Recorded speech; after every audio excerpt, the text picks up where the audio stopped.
दोस्तों, इंसान शादी के बाद अपनी ज़िंदगी को सुधारने के लिए वह नए नए हथकंडे तो अपनाता, लेकिन कुछ लोग ऐसे होते हैं शादी के बाद भी अपनी पुरानी गलती को वह बार बार दोहराते हुए एक ऐसा कर्म करते हैं जिसकी वजह से उनका हंसता खेलता परिवार भी अब तबाह हो जाता है। आज के घटना में सेम कुछ ऐसे होता है। एक महिला होती है, शादी के पहले एक ऐसी गलती करती है और उस गलती को वह शादी के बाद भी बार बार दोहराती है, जिसकी वजह से वह खुद और उसका पति हमेशा हमेशा के लिए जेल की सलाखों के पीछे पहुंच जाते हैं। लेकिन जब लोगों के सामने सच्चाई निकल के आती है, इसे सुनकर लोगों के पैरों तले जमीन से भी खिसक जाती है। आखिर क्या था इस घटना में? इस घटना में क्या हुआ? इस घटना की आप पूरी तह तक सच्चाई जानने के लिए इस वीडियो को आप लास्ट तक ज़रूर देखिएगा। नमस्कार दोस्तों, मैं प्रदीप कुमार आपको इस टेढ़ी बात चैनल पे मैं स्वागत करता हूं। दोस्तों आज की यह जो सच्ची घटना है, यह घटना सुनाने से पहले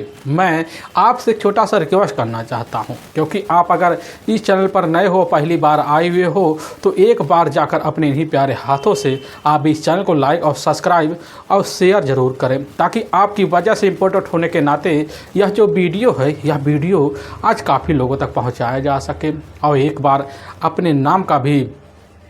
जगह के साथ कमेंट बॉक्स में ज़रूर डाल दीजिएगा, ताकि आपका नाम कल के वीडियो में बड़े ही प्यारे लफ्ज़ों में हम ले पाएँ। दोस्तों आज की यह जो सच्ची घटना है, यह घटना है ठीक बिहार प्रदेश, और उसी में एक जाना माना ज़िला पड़ता है अब मुंगेर, और उसी में ही एक जाना माना नया रामनगर थाना पड़ता है, और उसी थाने के अंतर्गत जो होता एक बनघर पहाड़ी भी आता है। मैं बात कर रहा हूँ ठीक 24 दिसंबर साल 2024 का ही, वही दोपहर का टाइम, दोपहर के आसपास जो होता है इधर नया रामनगर के गांव के काफ़ी सारे व्यक्ति होते हैं जो अपने पशुओं को चराने के लिए अब गांव के पास जो बनघर पहाड़ी होता है उसी पहाड़ी पर पहुंच जाते हैं। तभी उनके कुछ जानवर जो होते हैं मौके पर एक पेड़ के पास जाके वहीं खड़े हो जाते हैं। तो जो चरवाहे होते अपने जानवर को साइड में लगाने के लिए वहाँ जब पहुँचते हैं तो साइड में देखते हैं कि एक झाड़ी है, उसी झाड़ी में एक व्यक्ति पूरी तरह से खून से लथपथ अवस्था में अब पड़ा हुआ है। इसकी जो सूचना होता है उसी वक्त उन्हीं व्यक्तियों के द्वारा अब नया रामनगर गांव में पहुंच जाता है। वहां के लोग जब सूचना पाते हैं, सूचना पाने के बाद तुरंत इसकी जो सूचना होता है वहां के प्रधान अब अपने ही नज़दीकी थाने में दे देते हैं, और वहां के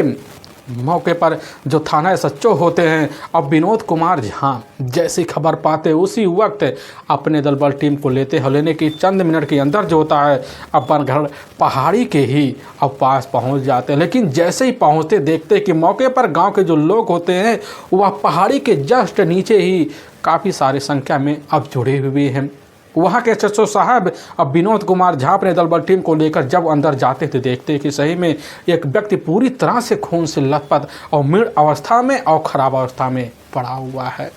पूरी तरह से बॉडी एकदम पहचान में नहीं आ रही होती है, काफ़ी ज़्यादा गलती होती है। वहाँ की जो टीम होती है पहली नज़र में जब देखती है तो अंदाज़ा लगा लेते बस करो इस व्यक्ति की जो उम्र होगी लगभग यही 21 से 22 साल के आसपास होगी, क्योंकि पहनावे की वजह से वहाँ के लोग यही समझते हैं कि यहाँ का व्यक्ति या रहने वाला है, इसी इलाके का रहने वाला है। और पास वहाँ कुछ है चप्पलें भी पड़े होते हैं। पुलिस को अंदाज़ा हो जाता कि बस करो जो चप्पल होते हैं यह चप्पल इसी डेड बॉडी का है। और पास कुछ जो लोग होते हैं उनसे शिनाख्त कराने के लिए काफ़ी पुलिस कोशिश भी करती, लेकिन शिनाख्त कोई नहीं कर पाता, क्योंकि चेहरा और साथ में शरीर के काफ़ी सारे हिस्से जो होते हैं पूरी तरह से गल चुके होते हैं। पुलिस को अंदाज़ा हो जाता कि बस करो इस व्यक्ति की जो मौत हुई लगभग 3 से 4 दिन पहले हुई है, लेकिन मौत तो यह नहीं हुई बल्कि कहीं इसकी बेरहम तरीके से हत्या की गई है और बॉडी लाकर यहाँ सिर्फ डंप किया गया है, क्योंकि वहाँ पर कोई भी साक्ष्य जो होता है अब मिलता नहीं है। पुलिस की टीम वहाँ के खड़े लोगों से तौर तरीके से शिनाख्त करवाने की कोशिश तो करती है, लेकिन कोई भी व्यक्ति जो होता है उस अज्ञात अब डेड बॉडी का शिनाख्त नहीं कर पाता है। पुलिस की टीम उसी वक्त फ़ोटो शूट करवाती है और अपने जितने भी नज़दीकी थाने होते हैं इसमें फ़ोटो को सर्कुलेट करवा देती है, और सोशल मीडिया के द्वारा इस चीज़ की जो सूचना होता है उसी वक्त सोशल मीडिया पर दे दिया जाता है, और तुरंत जो होता है वाला CR बैनों में दे दिया जाता है, ताकि कोई भी व्यक्ति इस अनजान डेड के बारे में अगर जानकारी पाए तो इसकी जो सूचना होता है अब नया रामनगर थे, और यह जो बात होता है उसी समय काफ़ी लोगों के कान में पहुँच जाती है। पुलिस की जो टीम होती है अब इस बॉडी का पंचनामा भरती है, उठाकर अपने ही जो नज़दीकी सरकारी अस्पताल होता है उसी में पोस्टमार्टम हाउस भिजवा देती है। और इस केस को सुलझाने के लिए पुलिस की जो टीम होती है अपने हिसाब से लग पड़ जाती है, काफ़ी लोगों को भी इकट्ठा करती है ताकि पता चले कि आखिर यह व्यक्ति यहाँ का रहने वाला है कि कहीं दूर का रहने वाला है। अपने हिसाब से लोग तरह तरह की तलाशी तो करते हैं, लेकिन कोई भी व्यक्ति जो होता है इस व्यक्ति का शिनाख्त करने के लिए आगे नहीं आ पाता है। जैसे ही अब कुछ दिन का वक्त बीतता, उसी वक्त इसकी जो खबर होता है पूरी तरह से सोशल मीडिया पर एक वायरल हो जाती है। और तभी जाकर यह जो खबर होता है आसराज थाना क्षेत्र के ही अंतर्गत एक सादपुर मासूमगंज गांव आता है। उसी गांव के रहने वाले अब ब्रह्मदेव के कान में पहुंच जाता है, क्योंकि उनका अपना बेटा होता है अब रोशन कुमार, जो मौके से इधर 16 सितंबर से ही अपने घर से लापता होता है। उसकी गुमशुदगी की जो मुकदमा होता है जाकर असराजगंज पुलिस थाने में ठीक है 21 सितंबर को दर्ज भी करा देते हैं। लेकिन उनके कानों में जैसी इस तरह की खबर पड़ती है, तुरंत जो होता है अखबार को पढ़ते हैं, देखने के बाद उसी समय उनके मन में शंका हो जाता है और तुरंत जो होता है अपने नज़दीकी थाने अब असराजगंज में जाते हैं। तो वहाँ की जो टीम होती है उसी वक्त जानकारी लेती है, तुरंत उनको जो होता है उसी वक्त बिना टाइम लगाए अब नया रामनगर थाने भेज देती है। और थाने में जैसे ही पहुंचते हैं तो उनको पता चलता है कि बॉडी जो होती है पूरी तरह से ख़राब होने की अवस्था की वजह से जो होता है पोस्टमार्टम कराकर तौर तरीके से दाह संस्कार भी कर दिया गया है। पुलिस की जो टीम होती है ब्रह्मराज को उसी वक्त जो होता है पास रखे हुए कुछ कपड़े और कुछ चप्पलें जो होती है दिखाती है। उसी वक्त ब्रह्मदेव जो होते हैं अब कपड़े और चप्पलें को देख कर शिनाख्त कर लेते हैं कि हमारा यह अपना बेटा रोशन है। पुलिस की टीम कहने लग जाती कि आपको क्या लग रहा है, आपके बेटे के साथ जो होता है इस तरह का कंडा खून अपना सकता है। कहने लग जाते कि साहब हमारा बेटा जो होता है ठीक है, अब जो 16 दिसंबर का दिन होता है उसी दिन हमारा बेटा एक फ़ोन पे बात करते हुए न जाने कहाँ बाहर चला गया, लेकिन वापस लौटा नहीं है। और पुलिस की टीम के सामने जैसे ब्रह्मदेव इस तरह की बात करते हैं, पुलिस को यकीन हो जाता कि बस करो, फ़ोन कॉल आने की वजह से जो होता है अब उस व्यक्ति की बेरहम तरीके से मौत हुई है। पुलिस की टीम उसी वक्त अब रोशन के मोबाइल नंबर का पूरा सीरियल डिटेल और इधर घटना वाले दिन का लाट लोकेशन भी निकलवाने के लिए अब तैयार हो जाती है। काफ़ी कोशिश करती है, तभी पुलिस के सामने जो होता है अब रोशन के मोबाइल नंबर का लास्ट सीरियल डिटेल निकल के आ जाता है। तो पता चलता किसी मधु नाम के युवती का जो होता है कॉल रोशन के मोबाइल पे आया हुआ था और घटना वाले दिन भी। लेकिन पुलिस की टीम जब रोशन के मोबाइल नंबर का पूरा सीरियल कई महीनों के देखती तो पता चलता रोशन अब उस मधु नाम युवती से महीनों में दिनों में कई बार बात किया करता था। पुलिस का शंका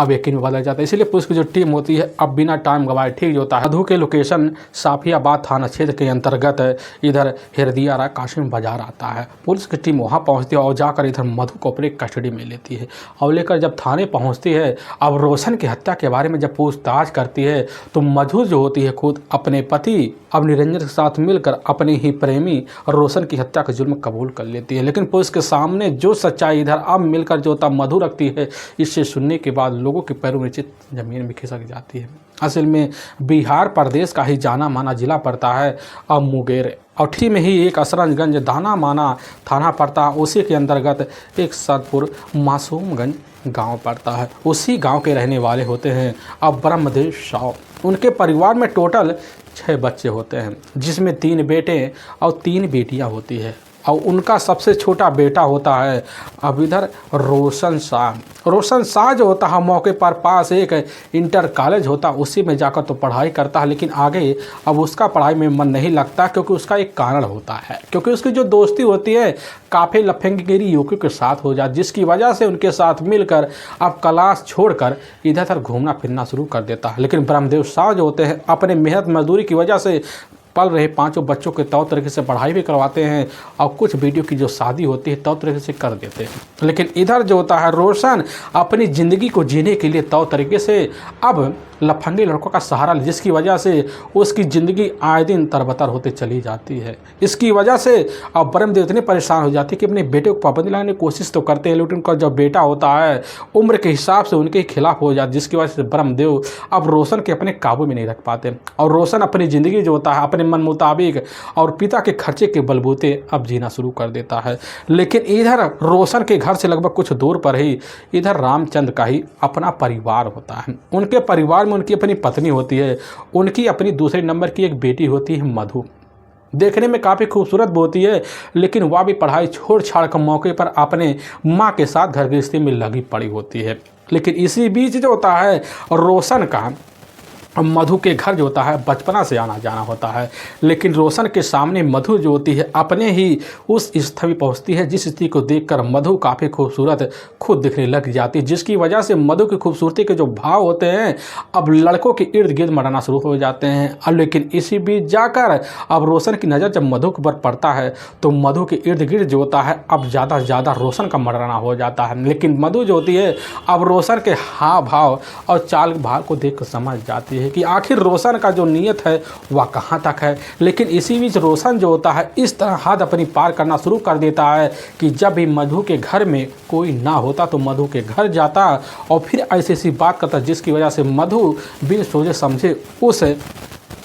बात का जवाब हंसी ठिठोले में दे बैठती। लेकिन इसी बीच अब मन में दोनों के बीच उमंगें बढ़ जाती और दोनों एक दूसरे से प्यार करने की पूरी तरह से ललायत हो जाते हैं। और तभी एक दिन दोपहर का टाइम होता, उसी वक्त रोशन को पता चल जाता कि मधु के मौके पर जो पिता हैं अब रामचंद्र अपने परिवार सहित एक रिश्तेदारी में गए हुए हैं, घर में कोई नहीं है। और इधर रोशन जो होता है खबर पाने के बाद तुरंत अब मधु के घर में घुसता तो मधु मौके पर वही नहा धो के बैठी होती है, अपने बाल को सज संवार एक शीशे के सामने खड़ी होकर मुस्कुराई जा रही होती है। लेकिन उसी शीशे में अब जाकर रोशन दिख जाता है तो उसी बीच जो होता है रोशन एक ऐसा इशारा मारता है जिसकी वजह से पूरी तरह से अपने दिल के सारे राज खोलकर मधु रोशन के सामने रख देती है और दोनों एक दूसरे के सामने वहीं कसमें वादे करते, फिर वहीं पूरी तरह से अनैतिक रिश्ते पनप जाते हैं। और एक बार जब रिश्ता पनपता है और बार बार जो होता है इनके दिल के उमंगे हर वक्त शांत एक दूसरे के मिलन से हो पाता है।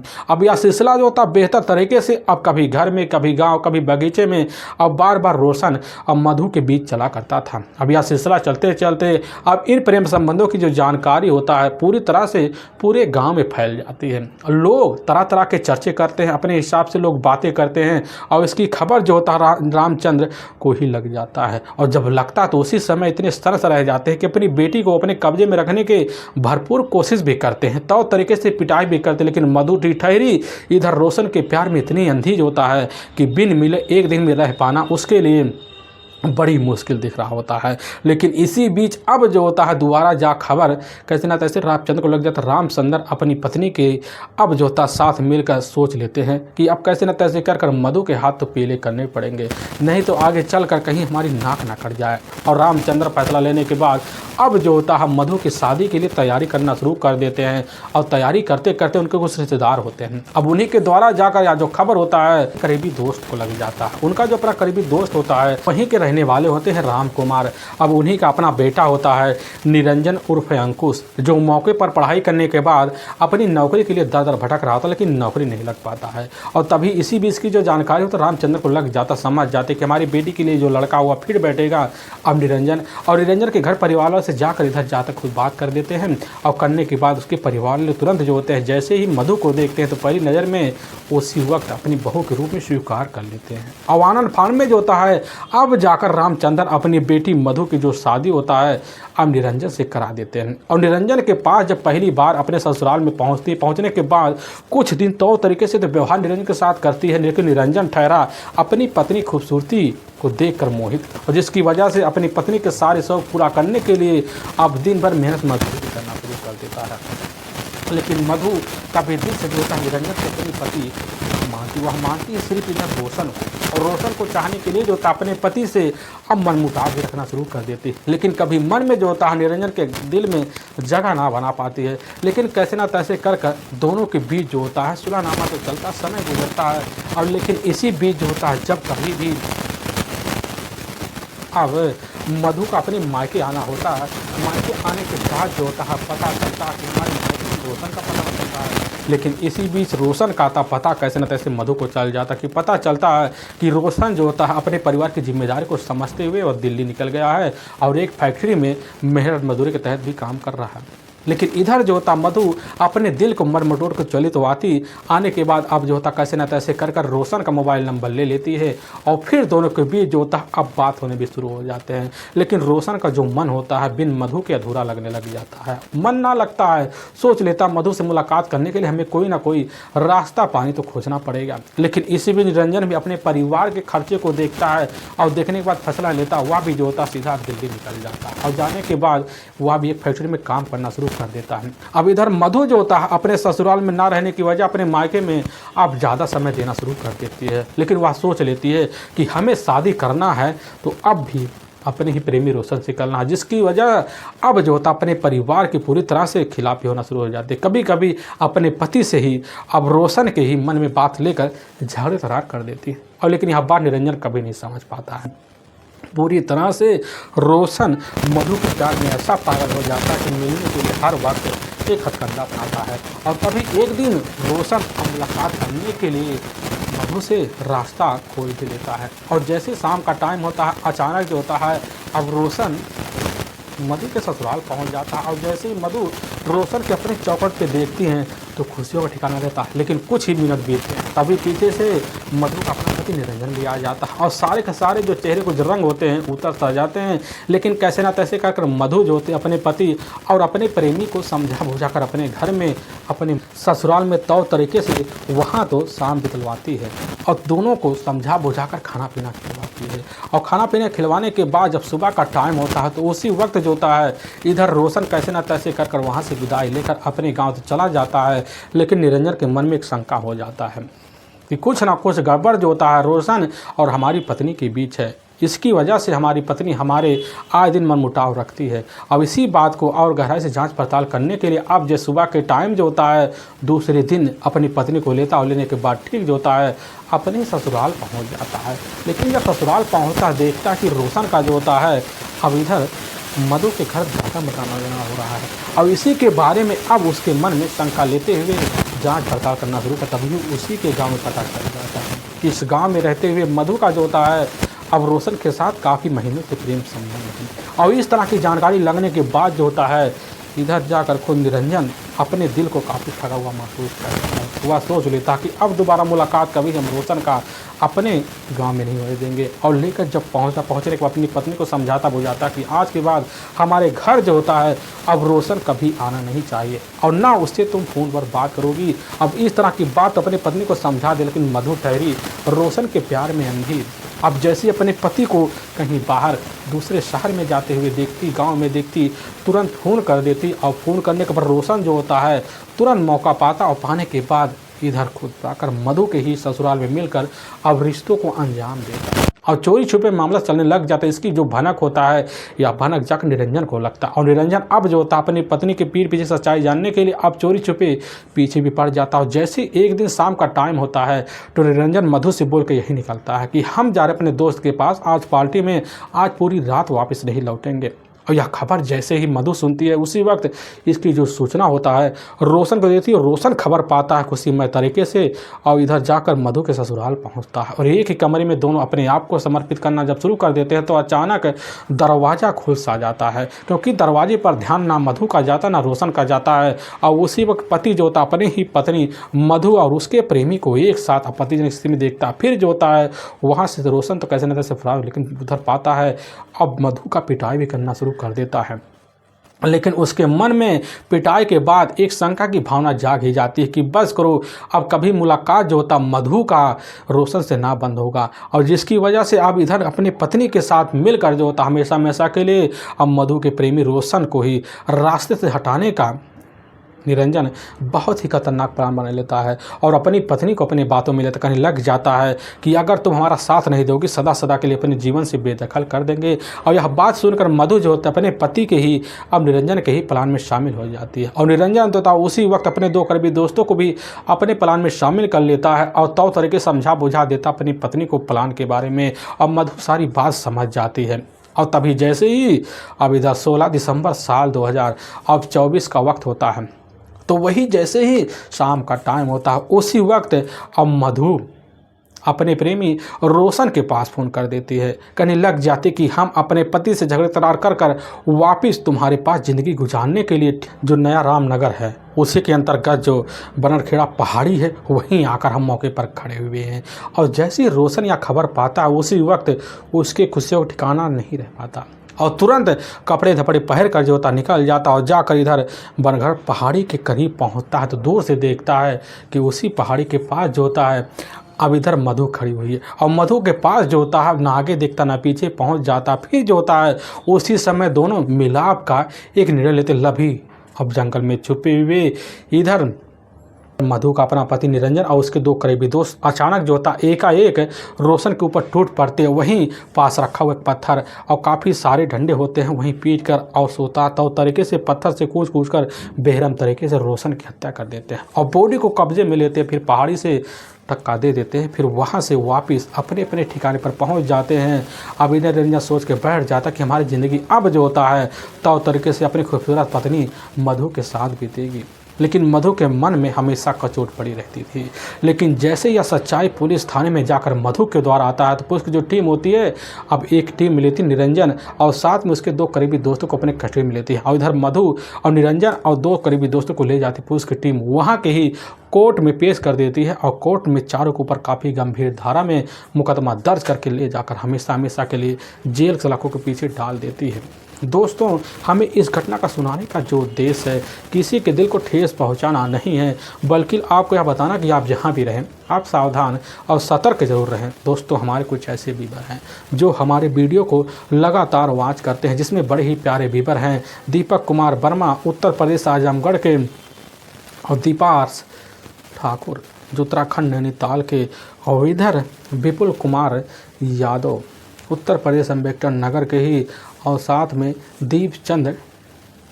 त्रिपाठी उत्तराखंड नैनीताल का। इन सभी व्यूअर का हम तहे दिल से शुक्रगुजार रहेंगे। फिर मिलेंगे एक नए वीडियो के साथ, तब तक के लिए जय हिंद और जय भारत।